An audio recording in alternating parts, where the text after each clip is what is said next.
There are reports, one by Nigeria-based human rights NGO International Society for Civil Liberties and the Rule of Law into Society, found that there's an average of more than 30 Christians in Nigeria being killed every single day. More than 7,000 Christians have been killed in Nigeria this year. Yet Nigeria has pushed back against reports such as those. Its Ministry of Foreign Affairs saying earlier that this year that there's plenty of misinformation and misleading reports regarding the supposed targeted killings of Christians. Can I get your response to that? Yeah, the government's speaking nonsense and hoping the world doesn't pay attention.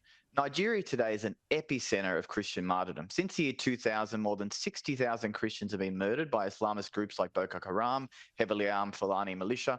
Our organisation's 2023 report I mentioned places Nigeria firmly in the red category, meaning it's persecution, it's not just discrimination.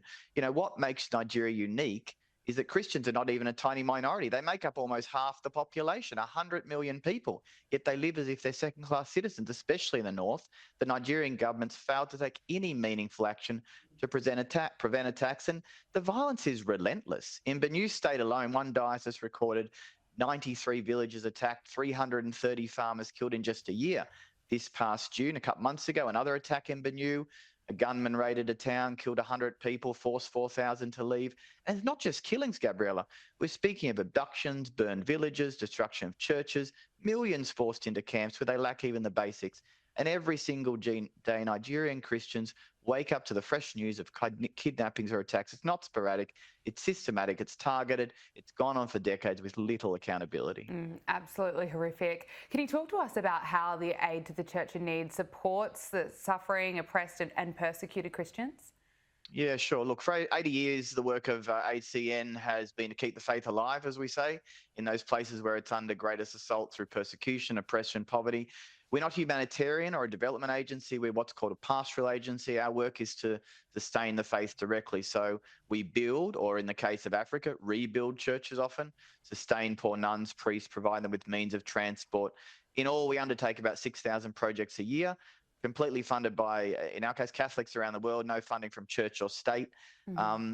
But the work we do for the suffering churches, we call it, inspires and brings back life to us. I think our founder used to say they're being tested in faith and we're being tested in love. And the resilience of the Nigerian church to just keep on that is incredible. You know, the daily threats, the priests and sisters traveling to remote villages at risk of their lives. We have had to do things that no spiritual charity ever thought it would do. We've built high fences around seminaries. We provide enclosed vehicles. We fund trauma healing. So this persecution, from what we see it deepens faith. And the church in Nigeria is young and vibrant. Attendance is high. And the blood of the martyrs remains the seed of Christians, the same in Nigeria as it has been right throughout the history. Bernard, before I let you go, I just want to ask you about what's happening in the US. We're seeing more attacks, certainly targeting churches in the United States. Those attacks have increased significantly in recent years, according to a report. And of course, that horrific shooting at a Minnesota Catholic school is just one of the latest examples. What do you put this rise in attacks on churches down to in the US? For me, it's an easy question. I really put it down to a loss of faith. It's not just the USA. There have been more than 100 arson attacks on churches in France in the last 5 years. 50 years ago, the entire Western world threw off what they deemed to be the shackles of the collective Christian faith. And so now, over 2 generations later, we've moved from a society of at least a cultural faith to a hatred towards faith, Christian faith anyway. But the thing is, the Christian faith, it isn't just Sunday school and grace before meals. It's a whole world overview. Now, instead of worshiping the Creator, we worship the climate. We build massive places of worship called shopping centres. We eat, we drink, we marry. And in that same movement of secularization, we've moved towards an intolerance, because I think deep down, people know that some of their moral, ethical and life choices are not so good.